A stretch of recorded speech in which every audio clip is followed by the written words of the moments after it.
Bismillahirrahmanirrahim. Assalamualaikum warahmatullahi wabarakatuh. Hamdan katsiran tayyiban mubarakan fi kama yuhibbu rabbuna wa yarda. Ashhadu an la ilaha illallah wahdahu la syarikalah wa ashhadu anna Muhammadan abduhu wa rasuluh sallallahu alaihi wa ala alihi wa ashabihi ajma'in wa man tabi'ahum bi ihsan ila yaumiddin, amma ba'd. Hadirin wal hadirat, para bapak, para ibu, saudara-saudari sekalian yang semoga senantiasa dirahmati dan diberkahi oleh Allah Subhanahu wa taala. Alhamdulillah, kita masih berada di atas dinul Islam dan insyaallah di atas iman, dan kita tetap bersabar di dalam melaksanakan ibadah kepada Allah Subhanahu wa taala. Dan terkhusus pada kesempatan kali ini kita dimudahkan dan diberi taufik oleh Allah Ta'ala untuk hadir di masjid ini dan sekaligus di majlis ilmu ini. Tentunya kita melaksanakan ibadah-ibadah di dalamnya, melaksanakan salat, zikir, doa, dan juga menuntut ilmu Islam, mempelajari Islam yang bersumber dari Al-Quran dan Sunnah Nabi SAW dengan pemahaman yang sejalan dengan Quran dan Sunnah, yaitu pemahaman para sahabat Nabi SAW. Dan hendaknya setiap kita telah melaksanakan ibadah atau sedang melaksanakan ibadah, kita munculkan di dalam hati kita al-khauf dan ar-raja, rasa takut dan berharap kepada Allah Subhanahu wa ta'ala. Takut apabila ibadah ini ada yang kurang sehingga Allah tidak menerimanya, bahkan mungkin murka kepada kita. Dan berharap semoga ibadah ini diterima oleh Allah Subhanahu wa ta'ala dan Allah catatkan untuk kita ganjaran.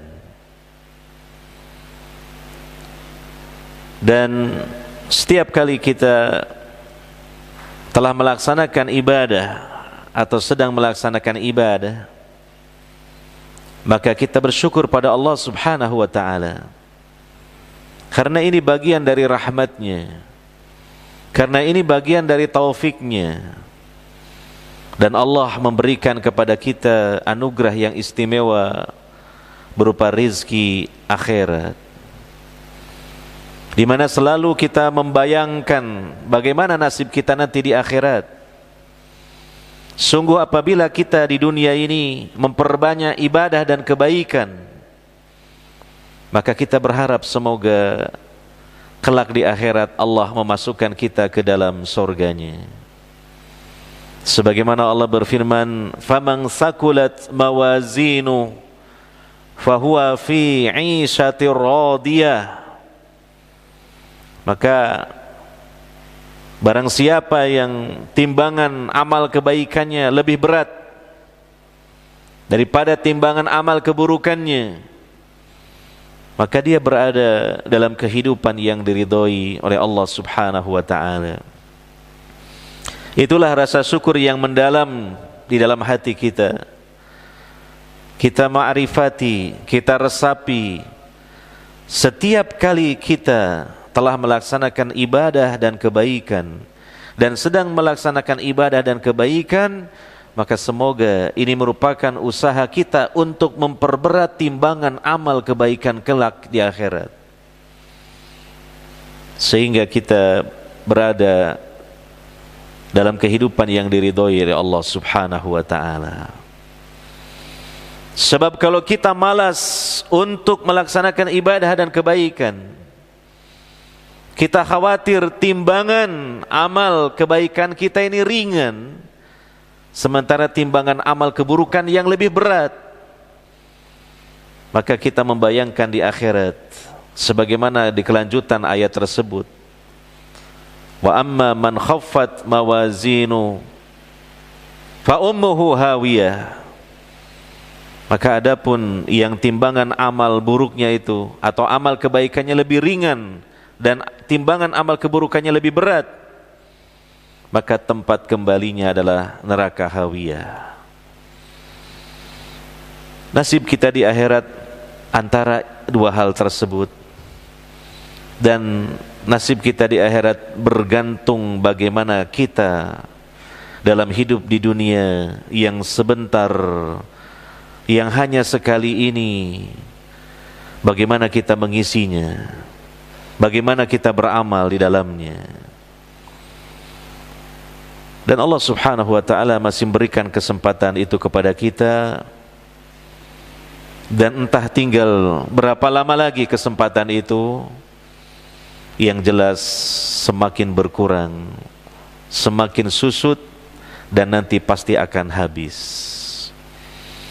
Semoga Allah Subhanahu wa taala senantiasa mencurahkan rahmat dan taufiknya kepada kita sekalian untuk bersemangat dan bersabar di dalam menjalankan ibadah kepada Allah Subhanahu wa taala.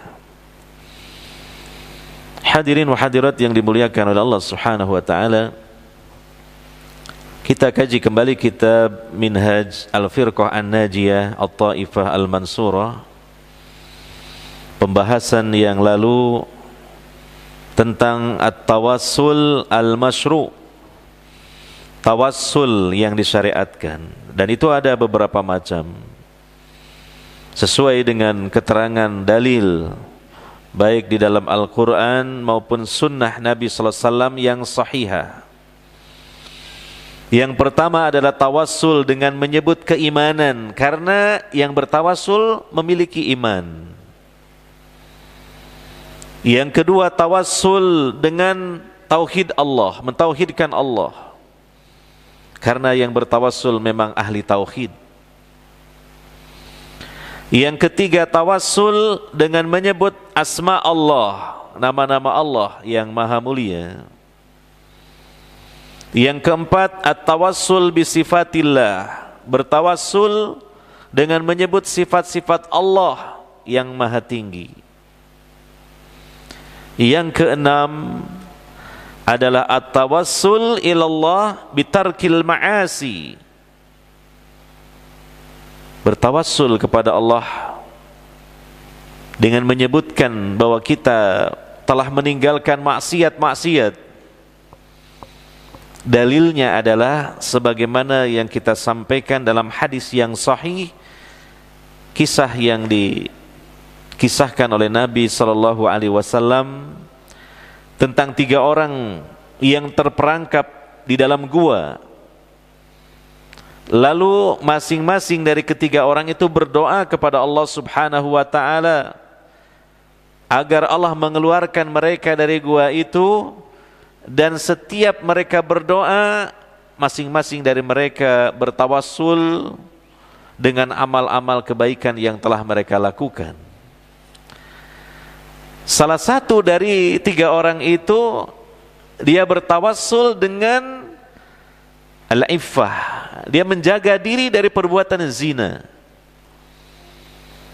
Padahal kesempatan sudah ada,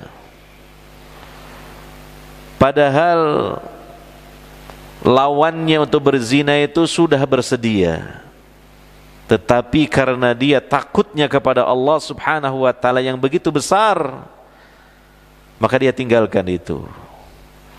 Dan itu yang dia sebut, dia sampaikan ke hadapan Allah ketika dia berdoa di dalam gua tersebut agar Allah mengeluarkan mereka dari gua. Maka selesai berdoa, serta-merta Allah kabulkan doanya dan batu yang besar itu pun digeser. Ini menjadi dalil bahwa bertawassul dengan menyebutkan satu kebaikan berupa meninggalkan maksiat karena Allah, ini merupakan tawassul yang masyru', tawassul yang disyariatkan. Umpamanya saya kali panjenengan ya dalam berdoa bertawassul, ingat mungkin pernah diajak teman minum khamr, kita tolak karena takut pada Allah. Nah, ini bisa dijadikan sebagai wasilah. Ya. Kita mungkin ingat bahwa pernah diajak oleh teman ya untuk melakukan maksiat-maksiat yang lain, mungkin berjudi, mungkin berzina dan yang lainnya, kita tolak karena kita takut pada Allah. Nah, ini adalah sesuatu yang bisa kita jadikan sebagai wasilah. Ini masuk kategori tawassul al-masyru', tawassul yang disyariatkan. Dan tentu mungkin insya Allah banyak itu kita lakukan, maka bisa kita angkat dalam doa kita, kita jadikan sebagai wasilah. Itu. Jadi sebenarnya tidak usah bingung-bingung bagaimana ya tawassulnya. Apakah harus pergi dulu ke sebuah tempat yang mungkin memiliki, konon kata sebagian orang itu ada kekeramatan atau karomahnya gitu ya. Ada sebagian orang mengatakan kalau doa di samping tempat itu nanti doanya dikabulkan. Nah, tidak ada dalil kalau tempat-tempat itu di daerah kita, di sekitar kita ya. Kecuali kalau di mungkin Mekah, di Madinah. Nah, di sana dekat Ka'bah ada namanya Al-Multazam, itu tempat yang mustajab untuk berdoa ya. Di Masjid Nabawi ada Raudhah, itu kalau berdoa juga diijabah oleh Allah Subhanahu wa taala ya. Adapun tempat-tempat yang lain itu tidak ada keterangan dalilnya. Maka sebenarnya tawassul yang disyariatkan itu banyak sebenarnya. Asalkan kita tentu berbekalkan ilmu, kita menelaah dalil-dalil dari Al-Quran maupun sunnah Nabi SAW yang sahihah. Di antaranya apa yang sudah dijelaskan oleh penulis dalam kitab ini. Ya contohnya meninggalkan maksiat. Ya. Kemudian yang terakhir, yang ketujuh, tawassul yang disyariatkan adalah at-tawassulu bi talabid du'a minal anbiya'i was-salihinal ahya'i. Bertawassul dengan meminta doanya para nabi dan orang-orang soleh yang masih hidup. Dalam prakteknya kalau kita sekarang tidak mungkin kita meminta para nabi atau Nabi Muhammad SAW untuk mendoakan kita, karena mereka sudah wafat. Dan ada satu orang yang belum wafat tapi di langit yang kedua, yaitu Nabi Isa. Itu tidak mungkin kita bisa berkomunikasi dengan beliau. Maka yang memungkinkan adalah yang kedua, bertawassul dengan orang-orang soleh yang masih hidup, dengan cara mendatanginya, dengan cara menghubunginya, mungkin lewat telepon misalnya. Lalu kemudian kita minta kepadanya untuk mendoakan kita. Nah, ini termasuk tawassul yang disyariatkan. Ya, dia mungkin menelpon gurunya, Ustaz, ini saya ini lagi ada kesulitan ya, mungkin masalah ekonomi.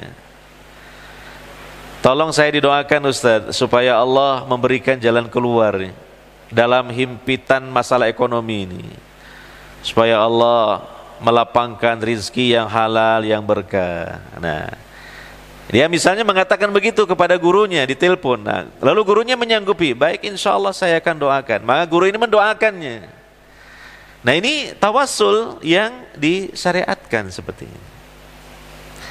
Jadi bertawassul dengan orang-orang yang dianggap soleh, yang dianggap memiliki ilmu yang berlebih dalam urusan agama, itu catatannya apa? Mereka masih hidup. Dan kita bisa berkomunikasi dengannya. Misalnya mendatanginya, menemuinya, ya, atau mungkin kita menggunakan media-media komunikasi seperti misalnya HP gitu. Ini adalah tawassul yang disyariatkan. Faqad warada anna rajulan dariral basari atan nabiyya sallallahu alaihi wasallam faqala ud'ullaha an yu'afiyani. Dalam suatu riwayat yang sahih yang diriwayatkan oleh Imam Ahmad dalam musnad beliau, sungguh telah datang seorang laki-laki yang matanya buta. Dharirul basar, ya, matanya buta, tidak bisa melihat. Mendatangi Nabi SAW, menemui Nabi SAW langsung, ya.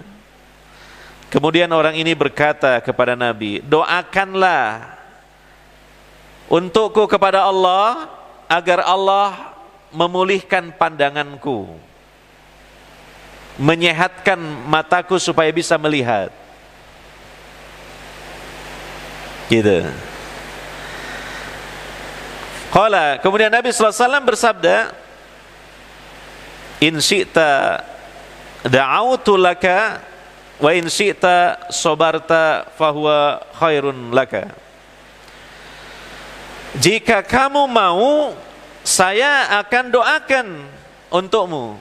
Saya akan berdoa kepada Allah supaya Allah mengembalikan pandanganmu, kamu bisa melihat. Dan jika kamu mau, kamu bersabar, dan itu lebih baik bagimu. Maksudnya adalah diterangkan dalam hadis yang lain bahwa kalau seorang mukmin diuji dengan Allah mengambil dua kesayangannya, maksudnya dua matanya, dia tidak bisa melihat, buta, kemudian dia bersabar karena Allah, maka untuknya surga. Rasulullah SAW memberikan pilihan, ya, saya akan doakan kamu kepada Allah dan Allah akan menyembuhkan kamu bisa melihat, atau kamu bersabar dan kamu akan mendapatkan surga. Maka orang ini memilih pilihan yang kedua. Ud'uhu, doakan saja, doakan saya kepada Allah. Berdoalah kepada Allah supaya Allah memberikan kesembuhan kepadaku. Fa'amarahu an yatawaddo'a, maka Nabi SAW memerintahkan orang ini untuk berwudu. Fayuhsinu wudu'ahu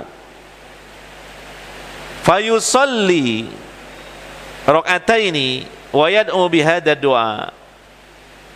Dan dia memperbagus wudunya, kemudian melaksanakan sholat 2 rakaat, sholat sunnah mutlak, ya. Dan dia berdoa dengan doa ini, ya, diberi bimbingan oleh Nabi SAW.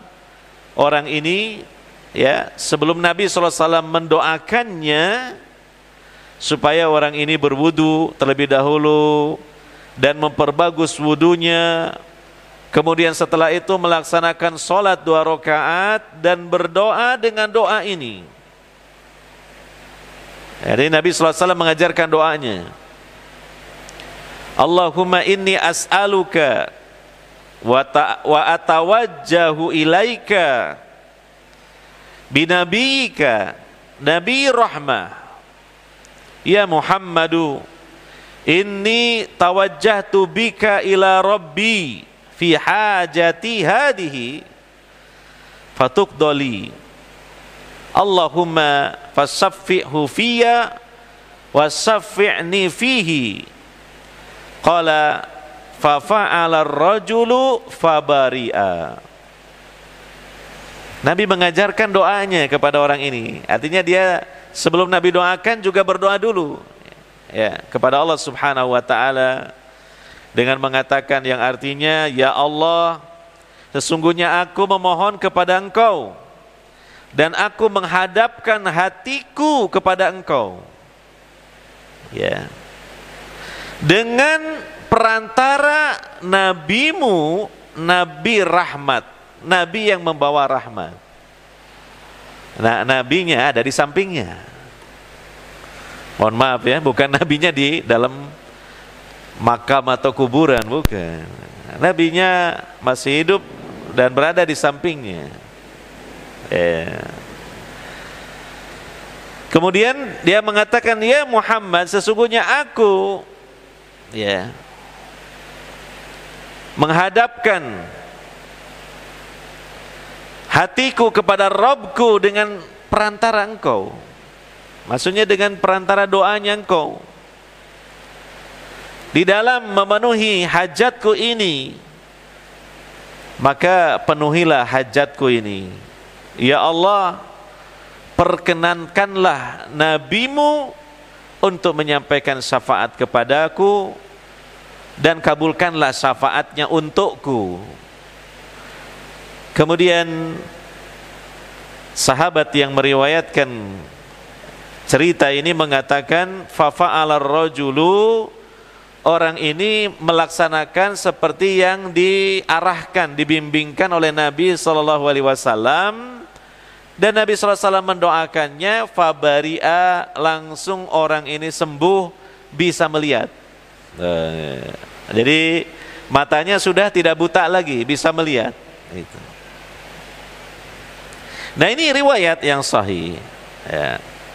Jika menginginkan bertawassul dengan seorang yang soleh, atau ketika itu sahabat bertawassul dengan Nabi SAW, dengan mendatangi beliau dan meminta beliau untuk mendoakannya kepada Allah Subhanahu wa taala. Yufidu hadal hadis, hadis ini menerangkan kepada kita, anna Rasulullah sallallahu alaihi wasallam da'a lil a'ma wa huwa hayyun. Nabi sallallahu alaihi wasallam mendoakan orang yang buta tersebut sementara Nabi masih hidup. Fastajaballahu du'aahu, maka Allah mengabulkan doa beliau. Wa amarahu an yad'a li nafsi, dan juga Nabi sallallahu alaihi wasallam mengajarkan doa yang dibaca untuk dirinya sendiri. Wa yatawajjahu ilallahi bidu'ai nabiyhi, dan menghadapkan wajahnya kepada Allah dengan sebab doa nabinya. Faqabilallahu minhu, maka Allah menerima doa tersebut. Wa hadha du'a khasun fi hayati sallallahu alaihi wasallam, dan doa tersebut tentunya khusus di hidupnya atau ketika hidupnya Nabi sallallahu alaihi wasallam. Jadi Nabi sallallahu alaihi wasallam ketika masih hidup, Wala yumkinu du'a ba'dal wafah, dan tidak mungkin doa itu diperbolehkan atau dilakukan setelah Rasulullah sallallahu alaihi wasallam wafat. Lianna sahabat lam yaf'aluhu, karena para sahabat tidak melakukannya. Walam yastafid minhul amyanu ba'da hadihil hadisah, dan orang-orang yang buta yang lainnya yang ingin supaya Allah mengembalikan penglihatannya tidak mungkin akan melakukan hal tersebut setelah wafatnya Nabi sallallahu alaihi wasallam. Jadi jelas ini dalilnya. Bukan berarti secara mutlak tidak ada tawassul dengan orang soleh. Ada, asalkan orang solehnya masih hidup. Kemudian memintanya supaya mendoakannya. Nah gitu. Termasuk dengan sebab Nabi Muhammad SAW. Tentunya dulu, kalau sekarang tidak bisa karena Rasulullah SAW telah wafat. Maka tidak ada satupun riwayat yang sahih yang ada dan sampai kepada kita bahwa dari kalangan para sahabat ada yang bertawassul dengan Nabi SAW dengan cara mendatangi kuburan beliau, makam beliau, lalu kemudian meminta beliau supaya mendoakan kepada Allah Subhanahu wa taala. Tidak ada yang sahabat yang melakukan hal tersebut. Ini menunjukkan fahamnya para sahabat, memang yang disyariatkan tawassul dengan Nabi SAW itu hanya dibolehkan ketika beliau masih hidup, dengan cara sebagian mereka mendatangi Nabi SAW dan memohon kepada beliau untuk mendoakannya. Jelas ini ya? Nah inilah diantaranya 7 macam tawassul yang disyariatkan. Ini sudah banyak sekali 7 ini. Belum lagi bentuk-bentuknya, contoh-contohnya kan banyak juga. Ya, maka kalau kita ingin bertawassul dalam doa kita, maka bertawassullah dengan tawassul di antaranya yang sudah kita jelaskan ini. Kemudian kita lanjutkan bab setelahnya, at-tawassul al-mamnu. Tawassul yang dilarang. Tawassul yang tidak dibolehkan dalam syariat kita. Walladzi la asla lahu fid din, yaitu tawassul yang tidak ada dasarnya dalam agama kita, tidak ada dalilnya baik dalam Al-Quran maupun hadis yang sahih gitu. Ya, wa huwa anwa, dan ini ada beberapa macam. Awalan, yang pertama, at-tawassul bil amwat wa talabul hajati minhum wal isti'anatu bihim. Bertawassul dengan orang-orang yang sudah meninggal dunia dan mengharapkan hajat-hajat mereka supaya dikabulkan dari mereka, serta minta tolong ya kepada mereka. Dan ini hal yang terjadi di zaman kita sekarang ini, terutama dari kalangan kaum sufi yang ekstrim dan kaum syiah. Mereka mendatangi kuburan imam-imam mereka, mursyid-mursyid mereka, lalu meminta kepada imam-imam itu, baik meminta langsung ataupun secara tidak langsung mereka bertawassul untuk bisa menghantarkan hajat mereka kepada Allah Subhanahu wa taala. Wa yusammunahu tawassulan, dan mereka menyebutnya dengan tawassul seperti itu. Walaisa kadzalik, padahal itu bukan tawassul yang dibenarkan. Lianna tawassula huwa talab minallah biwasitatin masyru'atin. Karena yang namanya tawassul yang disyariatkan itu adalah mengharap, meminta kepada Allah dengan perantaraan yang disyariatkan, seperti dengan menyebut keimanan ya, yang sudah kita bahas dalam bab sebelumnya. Kemudian menyebut amal soleh yang sudah dilakukan, nah, ya. Kemudian menyebut asma Allah, asmaul husna, ya. Wa du'aul amwat i'radun anillah. Adapun kalau berdoa kepada mayit, ini adalah bentuk berpalingnya seorang hamba dari Allah. Yang seharusnya doa itu semata-mata ditujukan kepada Allah. Maka kalau dia berdoanya kepada mayit, memintanya kepada mayit, berarti dia berpaling dari Allah Subhanahu wa taala. Wa huwa minasyirkil akbar, dan ini termasuk syirik besar. Ya gitu. Jadi penjelasan ini sesungguhnya adalah penjelasan yang mengandung rahmat kasih sayang. Karena dengan penjelasan ini orang jadi selamat dari malapetaka besar, yaitu syirik. Jangan a priori malah. Jangan langsung ngecap, oh ini keras, wah ini pemahaman Wahabi. Nah, belum didengar dengan baik, belum dicermati dan direnungkan. Ya, seseorang dari sesama muslimin yang memperingatkan muslim-muslim yang lain dari kesyirikan, itu bagian dari kasih sayang. Itu bagian dari cinta, bahkan cinta yang besar. Karena tidak ingin saudaranya jatuh ke dalam kebinasaan yang besar. Jangan disalah persepsikan. Oh, nggak perlu tuh penjelasan tentang syirik, bahaya syirik. Nah, berarti dia orang yang jahil. Ya. Bagian dari kasih sayang dan cinta kepada sama muslim adalah ajakan-ajakan yang kuat untuk meraih surga. Dan peringatan-peringatan yang kuat, bahkan keras, supaya tidak jatuh ke dalam neraka. Kan begitu. Itu yang harus dipahami dengan baik. Ya. Makanya kan dalam suatu pepatah Arab dikatakan, as-sadiq man sodakoka wala man soddakoka. Teman sejati itu orang yang selalu mengajak kamu ke dalam kebenaran, bukan orang yang selalu membenarkan kamu.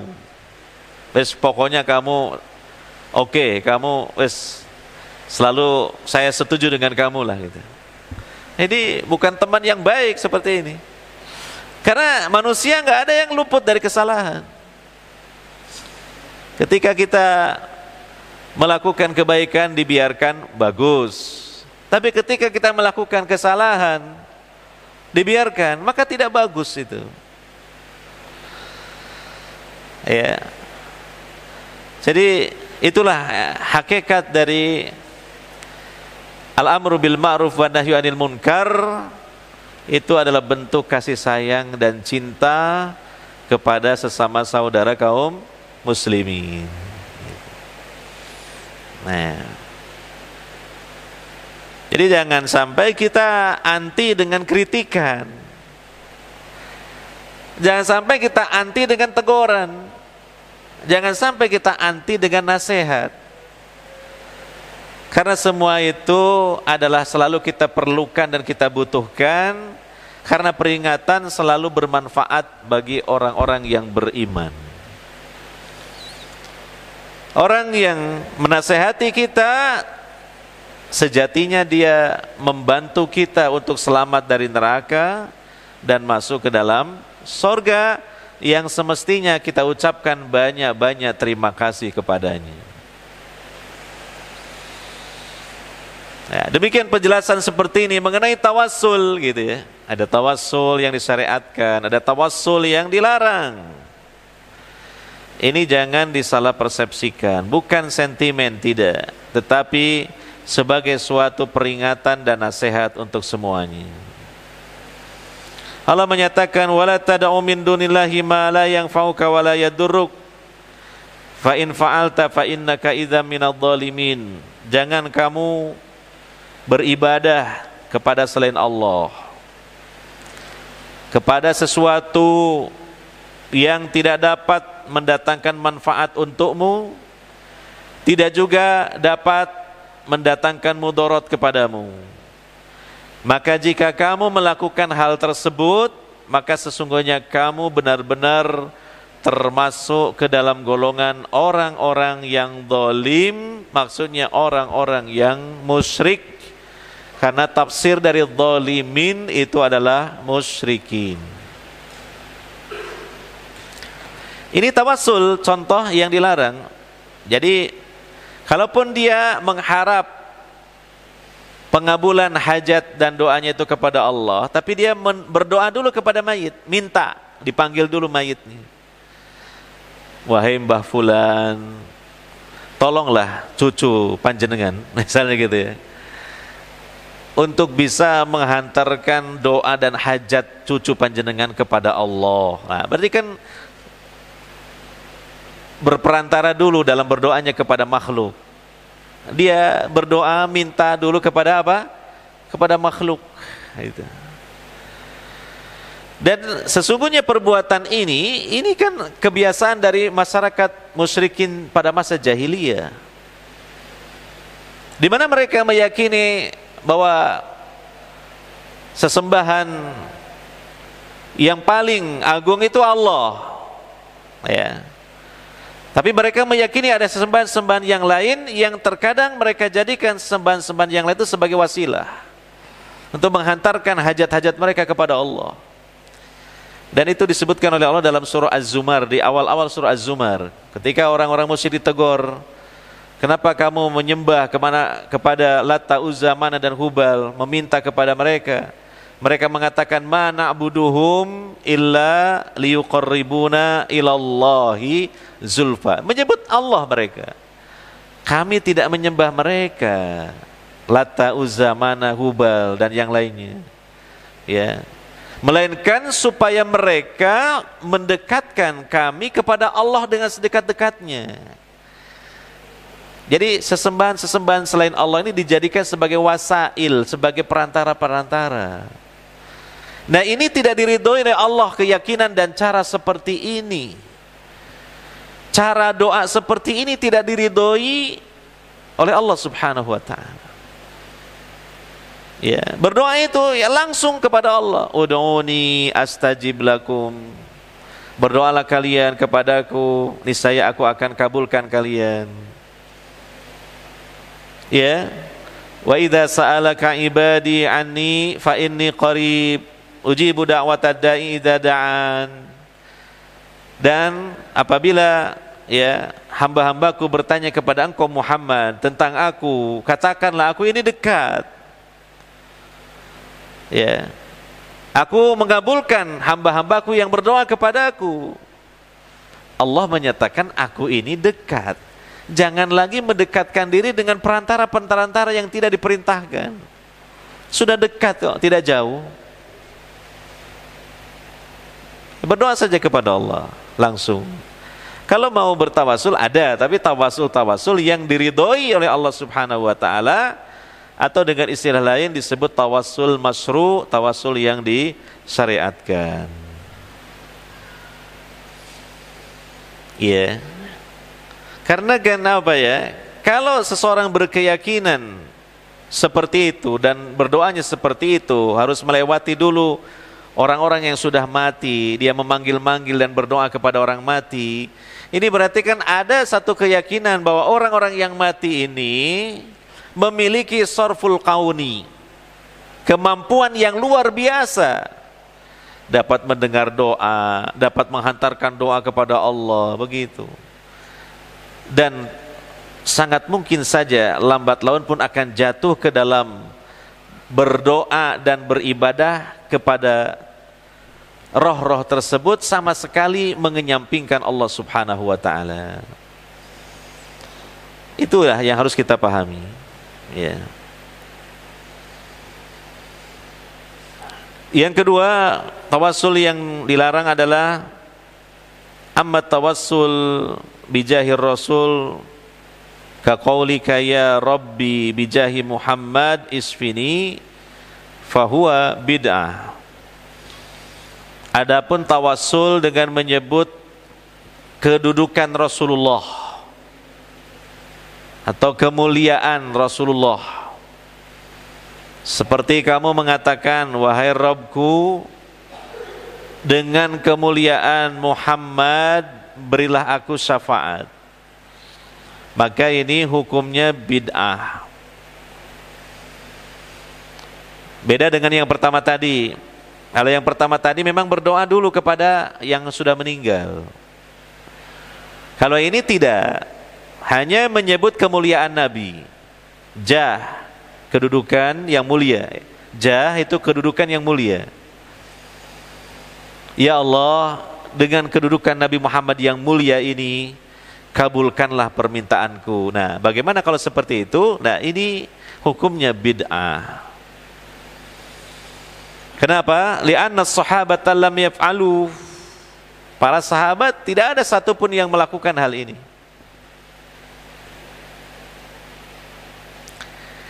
Tidak ada hadis yang sahih, kecuali mungkin yang palsu ya, yang Nabi memerintahkan atau berpesan supaya berdoa dengan menyebut kedudukan beliau, jah beliau.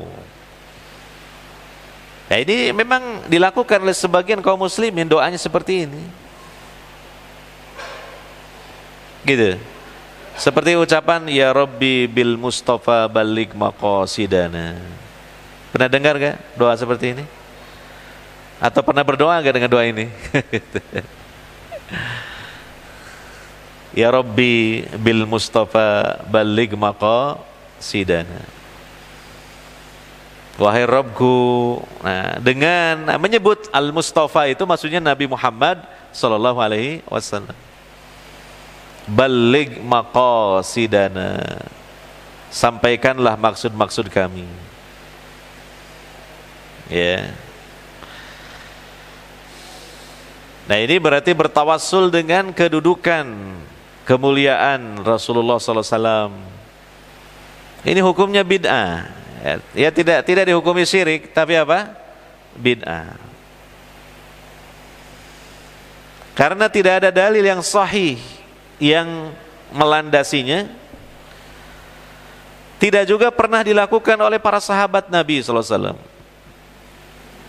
Ya. Bahkan yang dilakukan oleh para sahabat Nabi itu kebalikan dari hal itu. Contoh, wali anna Umar al-Khalifah tawassala bil Abbas hayyan bidu'aihi walam yatawassal bir Rasul sallallahu alaihi wasallam ba'da mautihi indama talaba nuzulal mator. Sahabat Umar ibn al-Khattab ketika beliau sebagai khalifah di masa kekhilafahan beliau, ya, berarti kan Rasulullah sudah wafat, ya, bertawassul dengan mendatangi Al-Abbas. Siapa Al-Abbas itu? Salah satu paman Nabi yang beriman. Iya. Ada dua paman Nabi yang beriman, ada dua paman Nabi yang tidak beriman. Dua paman Nabi yang beriman adalah siapa? Hamzah dan Al-Abbas. Dua paman Nabi yang tidak beriman siapa? Abu Thalib dan Abu Lahab. Ya, begitulah takdir Allah.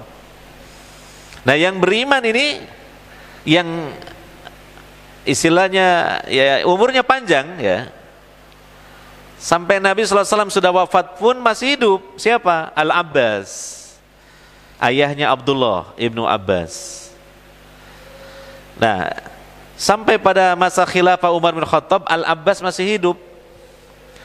Maka Umar bin Khattab mendatangi Al-Abbas paman Nabi dan bertawassul dengan Al-Abbas dengan cara yaitu tadi, meminta Al-Abbas supaya berdoa kepada Allah. Apa hajatnya Umar bin Khattab? Hajatnya ingin supaya Allah menurunkan hujan, karena ketika itu terjadi paceklik yang cukup panjang. Ya, coba kita perhatikan di sini sisi pendalilannya. Al-Abbas dengan Nabi SAW kedudukannya lebih tinggi siapa? Dijawab, ojo ngantuk lah. Al-Abbas dengan Nabi SAW kedudukannya lebih tinggi siapa? Oh jelas, Nabi Muhammad SAW. Yang kedua pertanyaannya, kenapa Umar bin Khattab tidak datang ke kuburan Nabi? Padahal Nabi SAW kedudukannya lebih tinggi daripada Al-Abbas. Jawabannya apa? Karena tidak disyariatkan bertawassul dengan orang yang sudah wafat sekalipun kedudukannya tinggi, sekalipun Nabi Muhammad SAW.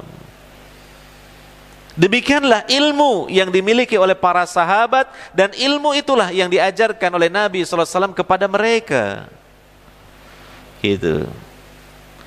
Malah datang kepada seseorang yang kedudukannya jauh lebih rendah daripada Nabi SAW, tetapi apa? Masih hidup, yaitu Al-Abbas paman Nabi SAW sendiri. Ini alasan yang sangat ilmiah tentunya. Ya. Adapun hadis yang berbunyi tawassalu bijahi la aslalahu, kama qala Syekhul Islam Ibnu Taimiyah. Kalau ada hadis yang berbunyi tawassalu bijahi. Nabi bersabda, bertawassullah kalian dengan menyebut kedudukanku. Ini tidak ada asalnya. Tidak ada dalam kitab-kitab hadis, nggak ada yang meriwayatkan seperti ini. Jadi ini riwayat entah berantah lah dari mulut siapa, nggak jelas. Sebagaimana yang dikatakan oleh Syekhul Islam Ibnu Taimiyah. Ya. Wa hadha tawassul al-bid'iyyu qad yuaddi lisyirki, dan tawassul yang bid'ah ini terkadang menghantarkan kepada kesyirikan. Kenapa? Wa dzalika idza taqada anna Allah muhtajun liwasitatin kal amiri wal hakim li'annahu syabbahal khaliqa bil makhluq. Kadang-kadang ya, orang yang bertawassul dengan cara seperti ini bisa bergeser kepada yang lebih parah, yaitu jatuh ke dalam kesyirikan. Kenapa? Karena muncul dalam pikirannya ada keyakinan bahwasanya Allah itu butuh kepada perantara. Sebagaimana seorang penguasa atau hakim biasanya tidak mudah ditemui langsung oleh rakyat jelata, tapi harus melalui apa? Perantara. Ada rakyat jelata pengen ketemu presiden, kan gak gampang toh, harus melalui apa? Birokrasi yang panjang, harus ada perantara, harus ada orang dalam. Kudu dua wong pusat, jadi ngono, iya toh. Dekengane wong pusat, nek gak ngono gak iso, kan gitu. Ya. Yeah. Nah, kalau ada keyakinan seperti itu, dan ini tidak sedikit orang punya keyakinan seperti itu, berarti menyamakan Allah dengan manusia, menyamakan Allah dengan presiden, butuh perantara, butuh birokrasi, gitu. Justru sisi bahayanya di sini, dari sisi alasannya ini yang bahaya. Berarti menyamakan Allah dengan makhluk, dan itu adalah syirik namanya. Ya, saya juga dulu memang ngaji seperti itu dulu ya. Ini sekedar cerita aja ya. Bahwasanya hal seperti ini memang faktual ya, bukan mengada-ngada.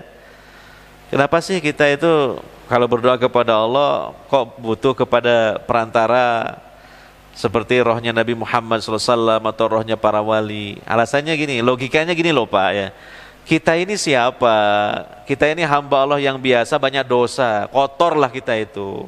Gak mungkin bisa langsung kita itu minta sama Allah dikabulkan. Ibaratnya, nah ini yang bahaya di sini. Ibaratnya seperti kalau kita mau ketemu Bapak Presiden, kita ini rakyat biasa dan tidak ada hubungan kekerabatan dengan Bapak Presiden. Berarti kalau kita mau ketemu harus pakai perantara. Lah ini sisi bahayanya di sini. Berarti tanpa disadari mungkin ya, ini sebenarnya menyamakan Allah dengan makhluk namanya. Padahal Allah tidak serupa dengan makhluk baik sifatnya maupun zatnya. Nah ini.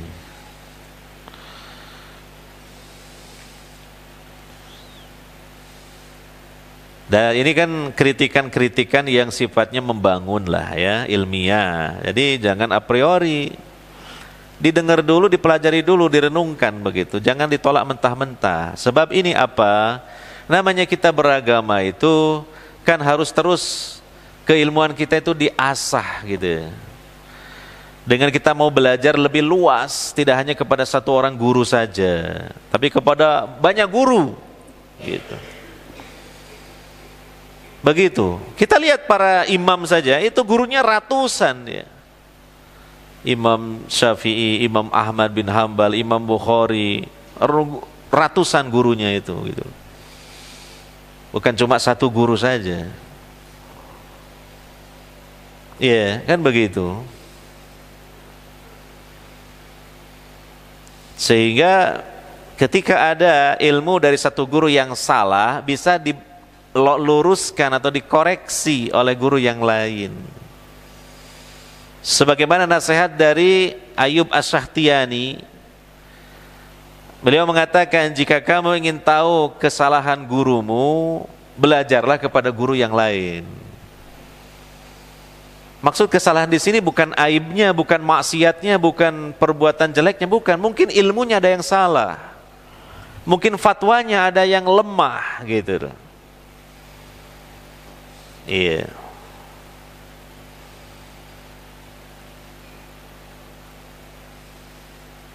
Kemudian selanjutnya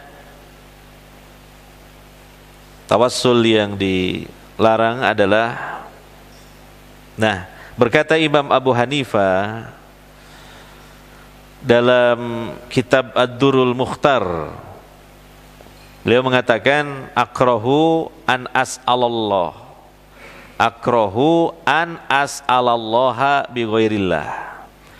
Saya tidak suka, saya benci apabila saya minta kepada Allah dengan menyebut selain Allah. Nah, ya kan? Ini fatwa dari Imam Abu Hanifah. Kalau minta kepada Allah langsung, sebagaimana pesan dari Nabi sallallahu alaihi wasallam kepada Abdullah ibnu Abbas, ya, idza sa'alta fas'alillah wa idza sta'anta fasta'in billah. Kalau minta tolong, mintalah tolong kepada Allah. Kalau minta sesuatu, mintalah kepada Allah. Kalau minta tolong, mintalah tolong kepada Allah. Begitu.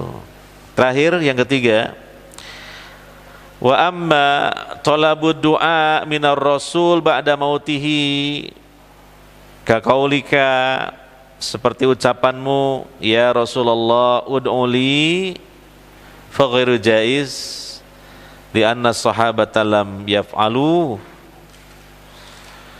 Kalau ada orang berdoa, ya, dengan dia meminta dulu kepada Nabi SAW padahal beliau sudah wafat. Misalnya dia mengatakan, wahai Rasulullah, doakanlah aku, misalnya, ud'uli, doakanlah aku. Ini gak boleh. Ya, sama dengan yang tadi itu. Yang pertama malah, ya, bertawassul dengan orang yang sudah meninggal dunia. Tidak ada satupun sahabat yang melakukan hal ini, ya. Dan Nabi SAW mengatakan, idza matal insan in qata'a amaluhu illa min salas, shadaqatin jariyatin aw ilmin yuntafa'u bihi aw waladin sholihin yad'ulah. Apabila seseorang itu meninggal dunia, maka terputuslah seluruh amalnya kecuali 3 hal. Sedekah jariyah, ilmu yang bermanfaat yang diajarkannya, dan anak soleh yang mendoakannya. Jadi artinya bagaimana mungkin mayit di alam kuburnya itu kemudian mendengar dan menghantarkan doa kita, atau mendengar kemudian dia mendoakan kita. Misalnya kita datang ke kuburan si fulan, wahai fulan, tolong doakan saya kepada Allah. Ini tidak benar seperti ini. Karena pertama, mayit tidak mendengar. Yang kedua, mayit sudah tidak bisa beramal. Karena apa? Kata Nabi, kalau orang meninggal dunia sudah tidak bisa beramal, ya, dia dapat pahala tapi dari 3 hal, ya, yaitu dari sedekah jariyah, dari ilmu yang bermanfaat yang dulu dia ajarkan, kemudian anak soleh yang mendoakannya. Dia tidak bisa beramal karena sudah meninggal dunia. Lalu bagaimana kemudian diminta, wahai fulan doakan. Nah, namanya berdoa itu kan beramal. Mayit sudah tidak bisa beramal karena sedang merasakan atau menikmati balasan dari amalnya ketika masih hidup. Jadi bukan malah kita minta mayit supaya mendoakan kita, kita yang mendoakan mayit harusnya. Kita yang hidup yang mendoakan mayit. Jangan dibalik. Atau saling gitu ya. Ya, saya doakan kamu, tapi kamu juga doakan saya. Itu saling itu kalau sama-sama masih hidup. Gitu. Jelas kan? Gitu. Inilah mungkin ya pembahasan dan penjelasan sekilas lah ya mengenai Tawassul ada yang disyariatkan, ada yang dilarang. Tentu kalau kita ingin bertawassul, ya tawassul yang disyariatkan gitu. Bukan berarti mutlak tawassul tidak ada, enggak gitu. Oh itu anti tawassul loh. Ada tawassul itu ada yang disyariatkan, ada yang dilarang gitu. Ya kita jelaskan seperti itu. Melarang orang lain tawassul gitu. Anti tawassul bukan. Nah, ada tawassul yang disyariatkan, ada yang dilarang. Demikian, semoga bermanfaat. Mungkin ada pertanyaan sebelum diakhiri? Ya.